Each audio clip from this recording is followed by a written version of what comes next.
വിവിധങ്ങളായ variety kebabs, baklava, kunafa, അതുപോലെ തന്നെ ടർക്കിഷ് ഡിലൈറ്റ്, ലോകമെമ്പാടുമുള്ള ഭക്ഷണപ്രേമികൾ ആരാധനയോട് കാണുന്ന ഒരു രാജ്യമാണ് ടർക്കി.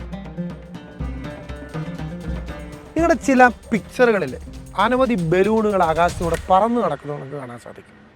കപ്പദോച്ചിയ എന്ന പ്രസിദ്ധമായ സ്ഥലത്തുള്ള ബലൂൺ റൈഡിൻ്റെ കാഴ്ചകളാണ് ഈ ടർക്കിയെ ലോക വിനോദസഞ്ചാരത്തിൻ്റെ കേന്ദ്രമാക്കി മാറ്റിയത്. അതിന് താഴെയുള്ള ചില കേവുകൾ, 5 സ്റ്റാർ കേവുകൾ, അതിനുള്ളിലുള്ള ഗാല ഡിന്നർ, അവിടെയുള്ള കാഴ്ചകൾ, സൂഫി ഡാൻസിൻ്റെ ഏറ്റവും പേര് കേട്ട അവിടെയുള്ള ബോസ്ഫറസ് ക്രൂയിസിലെ ഗാല ഡിന്നർ, ടർക്കി ഡിലൈറ്റ്, നേരത്തെ പറഞ്ഞ കേവിലുള്ള ഗാല ഡിന്നർ എന്നുൾപ്പെടെ വിനോദസഞ്ചാരികളുടെ പറുദീസയാണ് ടർക്കി. ഈ ടർക്കിയിലേക്ക് ഞങ്ങളൊരു യാത്ര സംഘടിപ്പിക്കുന്നു. ആ യാത്രയിൽ നിങ്ങൾക്കും പങ്കാളിയാകാം. ഏവർക്കും സ്വാഗതം.